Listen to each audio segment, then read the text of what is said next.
Welcome to science class, parents and guardians. We're very happy to have you here for this very different year, but it's going to be a lot of fun. My name's Mr. John Sender. I am a fifth year science teacher now. I've been teaching this subject for 5 years straight in seventh grade, and I love it.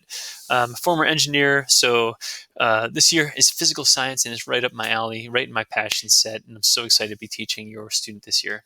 Um, I'm also accompanied by my co-teacher, who's going to be here with us the whole year, Carl Tarasano. Hello, I'm Carl Torresano. I'm a teacher resident from Temple University. This is my first year teaching, so I'm happy to be working with your children, working along John, and working with Baldy. Yeah, and he's going to add a lot to it. It's very nice in this year where we're starting off online at least to have two teachers to help support, especially in small group work. So, by the way, if you ever have any questions, our emails are here. At the bottom there, our expectations for science class is very similar to the other classes. The only difference in terms of the agenda is that we see your students every other day, whereas with math and ELA, they see them every single day. So social studies and science flip-flop. That just makes it a little bit harder for them maybe to keep track of assignments. Luckily for us, all of our assignments are posted in the beginning of the week for science, and then they're due on Friday. So as we go through the week, we explain those assignments. By Friday, they should be done. During the flex times, any of those days or outside of the school hours even, we try and make it flexible for your students' needs and for your needs to support them as well. If you ever do have any questions about any of these specifics here, you can look at the expectations that have been put out in Google Classroom from the beginning of the year. In terms of what we're doing this year, we have really four quarters and four big topics.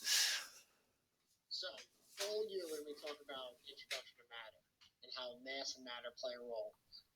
First quarter, we're going to be talking about astronomy and space. From there, we're going to spend half the year talking about force and motion. So this is going to be kind of like an intro to physics. And then we're going to end the year with sound, light, and energy.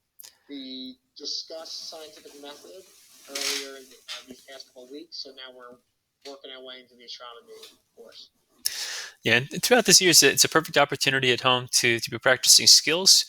Even though we might have access to fewer materials guaranteed across everybody, we're all going to try and make it work. And Mr. Tarasano and I are going to try and bring as much small group and project-based learning to your students' experience this year for science, because that's really how we feel like they learn the most and will be the most passionate about science, which is where they should be in middle school.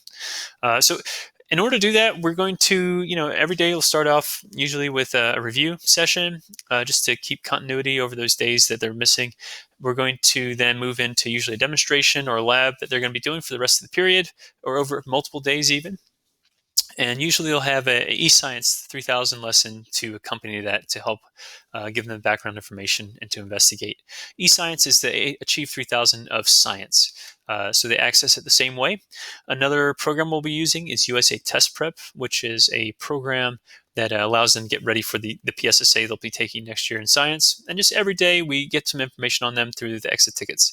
Please check your students' their